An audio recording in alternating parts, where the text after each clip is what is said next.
TAC, how safe is your car? Of course, joining me as my co-host today, Ash Brazill.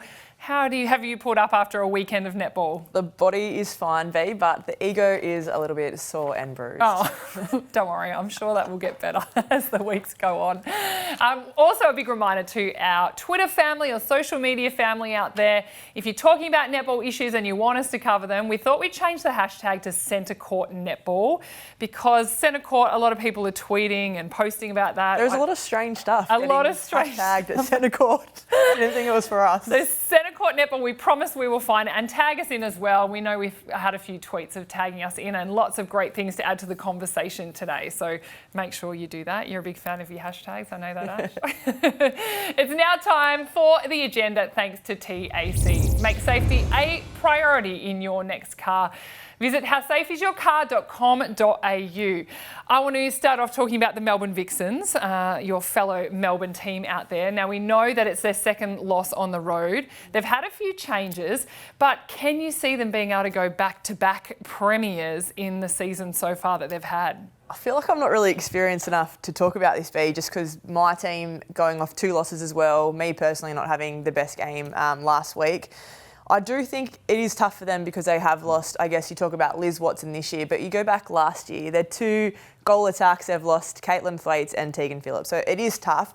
What I do love about them though is they've brought young talent in, and I think the more we see them play on court, the more experience they get. I still think Vixens can be a strong team this year. And we're seeing a lot of young stars, up and coming stars anyway, out there on the court. And I feel like with Vixens, there's a bit of momentum building even though they're not getting the wins. And as you know, when you have young players in a team, the Super Netball is so much more intense than any other game that you probably would have been a part of other than international. And it's just that next step up that takes a long time to get used to. And it's just giving the girls the confidence to now take those 2-point shots. They've come from a state league.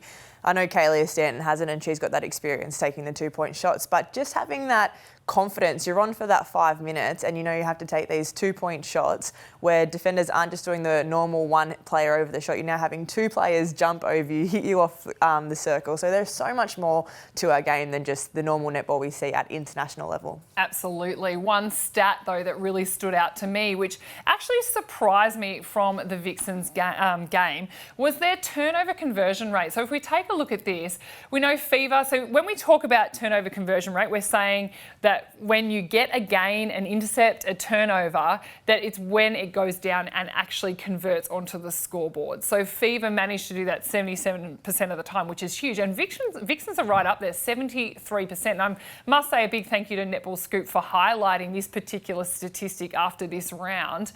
Do you look at that and think that's a standout stat? Is that something that Magpies would focus on, that they need to turn that around from 52% to a lot higher? Well, this is a massive stat because you look at the board here and you've got Magpies and Thunderbirds, same as Vixens, haven't won a game yet, and they're sitting down at the bottom half. The fact that Vixens are sitting second is massive, but you've got to look into this a bit more, B, because I know for Collingwood last week, we had 33 positive turnovers and we only scored 52 of them, 52% of them. Yeah. And then that's where the change is. So are Vixens actually getting a high number of turnovers? Is it minimal, but they're still scoring it?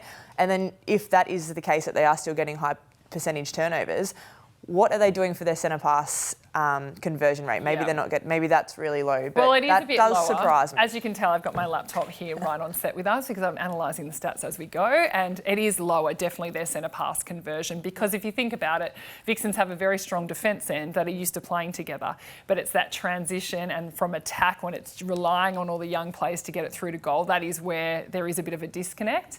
And teams look at these percentages. Like for me going into a game, I would love to know that coming up to against our opponent, because one, you want to know how many turnovers they get, I guess, a percentage of every game. But if you know that they can score like that, you need to make sure that you're getting as much pressure when the ball is turned over. So it's not just the defenders making the turnovers, you're trying to make the attackers defend as hard as they can to help out your defenders. And when I was playing, we used to focus on, we wanted to be the best defensive team in the league. And obviously as a defender, that was always an aim. But Jiva and I would always be really conscious of the amount of goals scored against us. So we would be trying to keep that to under, it was like, I think, something ridiculous. Like we tried to keep it under 40 goals, which would be impossible in the league now. Yeah. Well, not impossible, but like I know now you try and keep one shooter to 40 goals.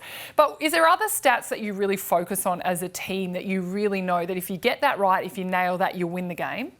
Other than the scoreboard. Definitely the scoreboard. I reckon it's just turnovers, because in the end, if you were scoring every centre pass that you're getting, and then you get a couple turnovers, you're going to win the game. And I think centre pass conversion for me is massive, and then you look at your turnover rate.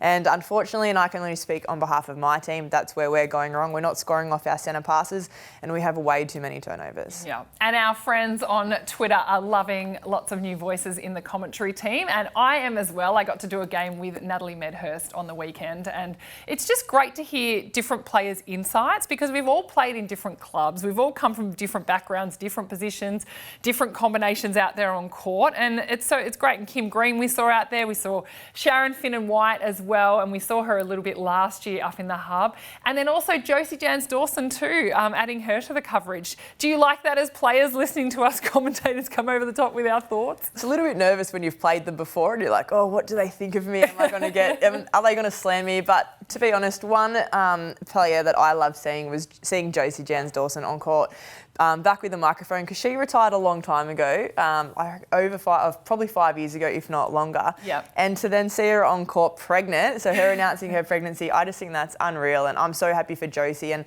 I know that she hasn't given away the game. Like, she then went into state league, she went into coaching. So to now see her courtside commentating the game, I think it's great, because she is Western Australian, and it's very rare we see any WA athletes then commentating. Oh, that's awesome, actually. I didn't think of it like that. And also I really like listening to Josie because of her coaching background now. You can tell that she is a coach and that she's coaching in all different levels because of the way she does analyse the game. So she adds a total different voice to the commentary. So hopefully you're all enjoying it out there.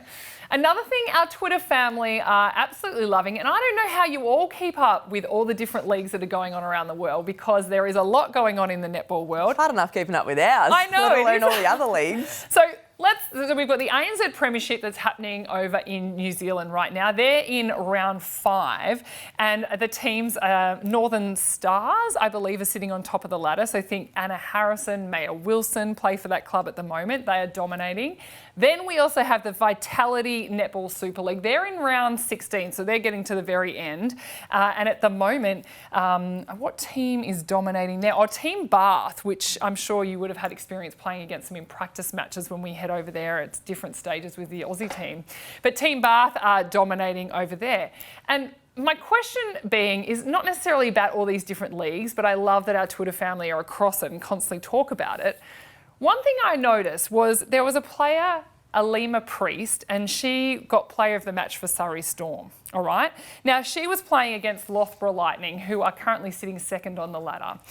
They lost by something like 30 goals, and she, Alima Priest, got player of the match in the losing side, and a significant loss for her team. Do you think it's okay that a player from the losing team gets player of the match? I think it's a tough one when it's 53-28. If it's a closer game and you only lose by a couple of points, I think it can go either way. In saying that though, our game on the weekend, you look at a team, our team, we didn't perform, but we had one player that stood up, which was Kelsey Brown, who got 34 feeds, 19 centre pass receives, and got 75 net points. Net points, it's hard to say. It's a mouthful. But she's someone who could have got that award. But when you lose the game... Who did get it for the Giants? Jamie Lee Price, who had an outstanding game. And they were actually playing against each other? Only for a quarter. Yes, yeah.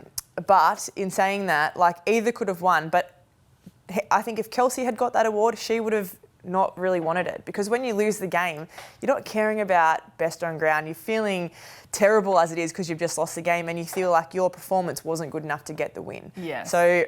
yeah, if it's a close game, I can see it happening. But when it's that far apart, well, I personally wouldn't want the award. Well, and it's an interesting one for us as commentators, because during the game, we often get asked our thoughts on who we think. And you're in the middle of commentating, you're on your computer and you're looking at the different stats. And in the Vixens Lightning game, it was getting really close in that last quarter, so it could have gone either way. So we had Maddie McAuliffe ended up getting it as wing defence for Lightning because she had a huge impact on the game, but didn't necessarily have the stats that came up. I'm glad you're giving it to wing defenders. They definitely deserve it. And it's not just me that decides. There's a whole team of people. I didn't actually realise you did it. Well, we get asked our opinions, and usually it's around 3/4 time, so there's still a whole quarter to play. But now we're generally saying, oh, if Vixens end up winning, you give it to this player. If Lightning end up winning, it's this player. But it's a really hard one because I'm like you. If you get it from a losing team, you kind of think, oh, should I really get this when we didn't even win the game? When that's really the main objective for all players out there on the court. So, all right. So we're saying it should go to the winning team. But if it's a close game, it can go either or. Either or. Yeah. Okay. As long as we've got a but if it's over 20 points, definitely not the losing team. And just before we finish there, I also want to touch on the fact that we talk about the Vitality Netball Super League over there in England. We know England have named their English Roses squad. Interesting, 17 of those players come from the UK or, are playing in the UK league. And then there's 7 players who we know are playing across the Suncorp Super Netball and the ANZ Premiership. Chelsea Pittman. She's not playing at all at the moment. We know she's just become part of the South Australian Police Force and done all. She's playing state league. She's playing state league, but she's not playing at at the highest level. But she's still been named in the English Roses squad. I think that's an excellent choice from the English Roses. But how could they possibly select that? Are they watching her VNL or not VNL? What is it? The South Australian State League. Well, I reckon they'd have to because it's not like Chelsea is someone that they'd put on the bench. When they have Chelsea in the team, she's in their 7. She's a great wing attack. And we all felt for Chelsea last year, she made it very obvious that she wanted to keep playing and that she'd play anywhere. And I reckon if you asked Chelsea, and I reckon she probably would have wanted to even go to play in the English Super League. Obviously, COVID being around the world, that would have been hard. You look at players like Maddie Brown, who had signed in England and couldn't even go over there. So I reckon there's a lot of question marks probably put on Chelsea, but I think it's great for the Roses and great for Chelsea because I wasn't ready to see her leave the game, let alone herself. So I'm excited to see how she goes. Absolutely. She's such a phenomenal player, and when she's on, she's so hard to stop, especially her precision feeds into the goalers. That was the agenda. Thanks to TAC. How safe is your car? And don't worry, we've got far more of that to discuss because there have been several issues brought up. So it's now time to get to the nitty gritty. It's thanks to Lexus of Berwick, your hybrid destination of choice. Visit lexusofberwick.com.au. All right, this is where I start to get on my high horse a little bit.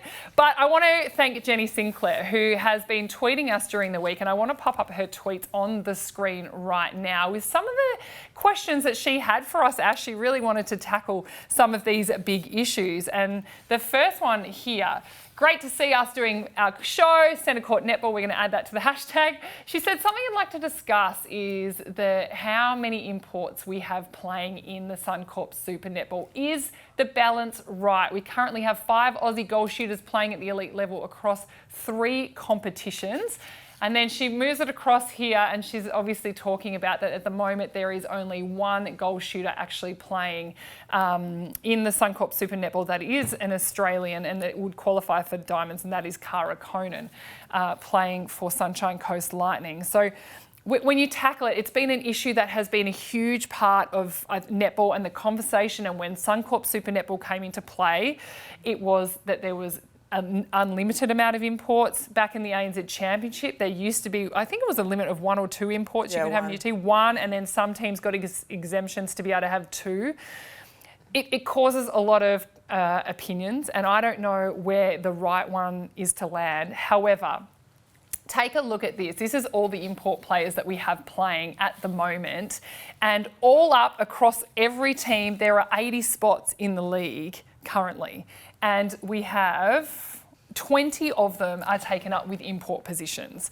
We have a huge amount in those pretty crucial positions on the court. Not to say that not every position is crucial, but down in the goal shooter, goal attack area, but also just as much heavily weighted in the goal defence, goalkeeper area as well.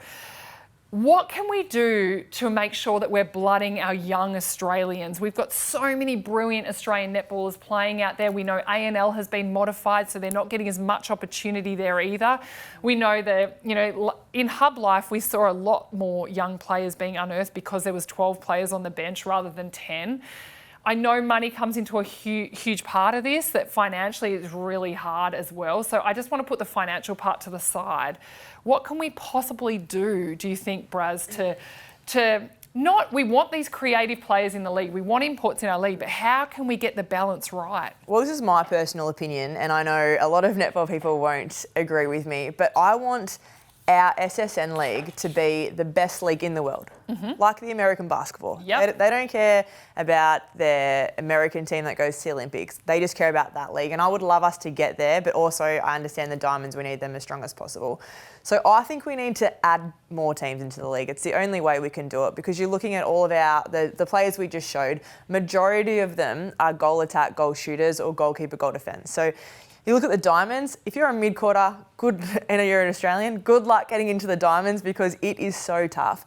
Where if I was a Cara Conan, you're pretty much an automatic into the Diamonds because you have no other competition except for internationals. Yes. And so it's definitely tough, but I'm enjoying how strong our league is, that week in, week out, there is no easy game. And I know for us last year watching it, it was great because every game you're like, who's going to win this? Yes. Now being in it, it's a different story. I'm like, oh, there's never an easy game. But yeah, it's tough. But I think I quite like having internationals, but when there's only 60 Australian spots left, so we only have 75% left for Aussies, it is tough. And you have players that are leaving, I guess, to play in a different country, but also leaving to play other sports, and that's what we don't want. No. Oh yeah, and I've been trying to brainstorm around, do you have some kind of, I guess, trade system or draft where any international player that wants to play in the league, do they then nominate that they want to be part of the league, and then Netball Australia or Super Netball have like a pool of import players and they distribute them out to different clubs as they see fit? Or is that unfair because the players don't then get to build a relationship with the club and stay with a certain club? I don't know. Is there a way that we need to start bringing in a trade system, whether that's for the young players or a drafting system for young Australian players to make sure, or a reward system for clubs that have got more Australian listed players than they do imports? We'd love to know your thoughts. So everyone out there, please, hashtag Centre Court Netball. We'd love to know your thoughts and how that we can keep the creative flair and the awesome players that do come internationally to our game, but also harness all of the incredible Australian talent that we do have. And keep in mind, the Australian selectors for the Diamonds, they are going to be still watching the Australian players that are playing in other competitions. Of course, they're going to be watching every game that Caitlin Bassett is playing in the Anz Premiership. They'd be crazy not to. So I don't think we can underestimate that they're not making sure that they go out of their way to see talent internationally. They definitely will be still watching. But we don't want all of our talent to feel like they've got to go elsewhere to get those crucial spots on court. And you talk about the draft, but you then also talk about, you don't want to talk about the money situation. But I reckon we need to talk about the money before we do the draft. Because of course. The only way a draft works, and I don't think it should be international, I reckon the draft should be Australian-wide. And obviously our money needs to go up for players to move interstate. We've got young kids getting picked up from like 18. Like, you can't just move for 20 grand. No. Like, that would be so tough. Yeah. I reckon we do a draft for the whole of Australia, and anyone can enter. But then it just goes like the AFL. You have tiered players. Yeah. And so obviously you've got the cap, so that will change things up. But you get a limited amount of picks a year and make a big deal about it. Because that's one thing I love about football and the NBA, the NFL. The draft is just as big as the actual game. So I would love to see a draft. And what about nominating the states? So say you've grown up in Victoria and you're going into the draft, and in AFLW I know you can nominate the state that you want to play in. Do you think that should be part of it too? So if you're a Victorian, you don't want to leave, but you nominate for Victoria, so you can go to either Vixens or Magpies? Yeah, I think that's a great thing, especially why the money's not there. Like, you should have an opportunity to say, well, no, because I can't afford to, or I'm a teacher here, I'm studying. We still have athletes that are full-time workers. Yeah. So I think, you definitely need that. But at the same time, as an athlete, if I was 18, I'd be nominating for any team because at the age of 18, I didn't care who I was playing for because I just wanted to play in this league, and I reckon a lot of young girls out there would not care where they played. They just want to be in a team. You bring up some very interesting points. And on the money situation, when I said let's park it financially, if we do talk about that, the thing that works completely in reverse in netball is that all the players in Suncorp Super Netball are contracted for 12 months to their clubs. That is where majority of the income comes from for players in netball. And in most sports like cricket, the Australian cricketers are contracted for 12 months and then they're loaned out to their clubs when they can play at the lower level. But the priority is the Australian team in men's and women's cricket. Whereas in netball, it's the complete opposite. And we've always fought with that from a Players Association point of view, that it's in reverse and it doesn't really make sense. And that's where the clubs are often more prioritised over what the diamonds are. So that's why the clubs are going to go out and get the imports because they can. It's not their job to blood the diamonds. Maybe that's what we do though, B. Let's put up a poll on Twitter this week and have what is more important to you. Is it the SSN League or is it the diamonds? Yes. Because I think you would have probably 10 players that are in the diamonds saying the diamonds, but I reckon you'd have the rest of the athletes in the SSN saying SSN because they want it to be the strongest league in the world. Because in the end, SSN is stronger than World Cup. Yes. So I think we're really weighing it up. And SSN goes year in, year out, where World Cup and Com Games are every 4 years. Very, very interesting. Well, that was the nitty gritty, a very long nitty gritty. All thanks to Lexus of Berwick.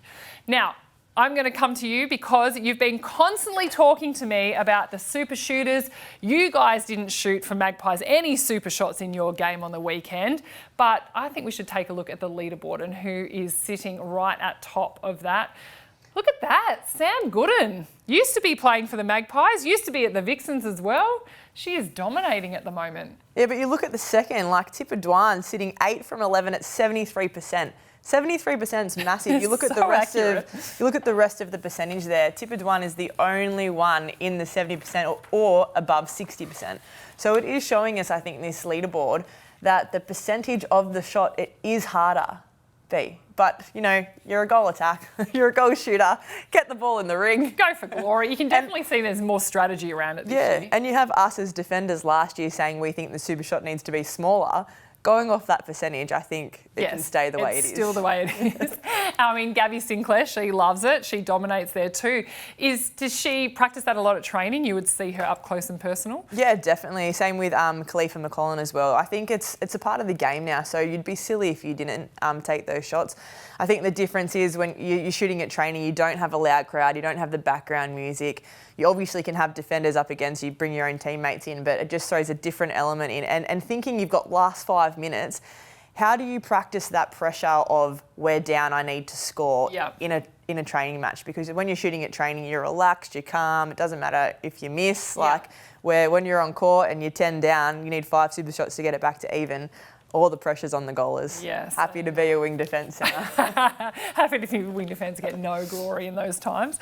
All right, it's now time to get to our social scoop. So this is what has been absolutely standing out to us across socials. And I'm going to throw one at you, Braz, because what I've been absolutely loving was during the Fever Swifts game I think it was on Saturday, there was some new commentators. We saw Tim Gossage taking the reins for the Channel 9 coverage. But on the socials, New South Wales Swifts stood out to me. Let's check out some of what they were posting. It was about the banter. It's about just having a laugh, all the images that they're posting about it. You talk about them though, that it was this game. They did it last year. The Swifts, I would love to get their Swift social person on this show because who is it? They seem hilarious. They're funny. Also, the Giants, I feel like, are pretty good. And having the banter with the opposite team on game day, are they sitting next to each other just tweeting away? While they're there. What is it? Because it was through the whole game when Jess Anster shot that it was like a 2-pointer. It was pretty much a three-pointer because the centre was the one that took the shot. The fact that it's the opposite team and they're still saying awesome goal. That was amazing. I think that's great. And then Fever obviously tweeted back and then Swifts went again. And And as, I guess, a spectator or people that, love Twitter, love social media, when you see that, I guess it takes away from like the teams that actually hate each other. Yes. You're like, nah, this is awesome. It is great. And it's certainly, hilarious. as we know, when we're watching TV, most of us are following along on socials as well to join in the conversation about what's happening. So you might be. I'm trying to tell Louis to sit down or go play with his trucks. Actually, that is a very good intro, Braz, into our Brazilian for this week. I just love it. Now, the reason I say it's good because you started to talk about your son Louis, and what stands out for me is Mother's Day on the weekend. How was your Mother's Day? Mother's Day was great. One, because I got to celebrate it with my mum, with my wife, and Louis got to celebrate it with his grandparents and his great grandma. So I also got to see my nan. So the fact that my nan gets to meet my son is the coolest thing in the world. And we had Sunday off, so that's lovely. But what my Brazilian is to all the mums out there playing, and we did mention it, did get mentioned on Channel 9. It was Gretel Tippett coming back after, only 4 months after giving birth. Yep. Like, I feel like maybe, and I know this is really bad, Brooke had the baby, but I feel still like I was the one that pushed him out. All that effort. Come on, guys, pump me up a little bit. And you got Kim Revalian, April Brandley, and two people that didn't get a mention, or they probably did, but I didn't see the hype. But Pumza Moaney and Janelle Fowler, also mums, and mums that are doing it hard, because I know that Pumza's son is still living in South Africa with her parents, and Janelle Fowler's daughter is still in Jamaica as well. So that would be so hard, I guess, one, them living in another country, but two, in another country where you were so worried about COVID and being in Australia feeling so safe. It would be so tough, and they still front up, game in, game out. Janelle being player of the match nearly every single game. Unstoppable. Pumza getting intercepts left, right and centre, blocks on the shot. They're two amazing players in our league. So happy Mother's Day, but to them too as well. Like, keep doing what you're doing because you're amazing to watch, and I love what you do, and I know your kids would be proud of you. So well done and happy Mother's Day. Oh, that is very cute. Happy Mother's Day to you too, Braz. Well, that's another edition of Centre Court done. Make sure you join in the conversation and keep bringing up issues that you want us to talk about. Hashtag Centre Court Netball, and we'll make sure we go through it every week. And all the best for your game this weekend. Thanks, B. Get around us. Smiling at the end of it, and we'll be back next week.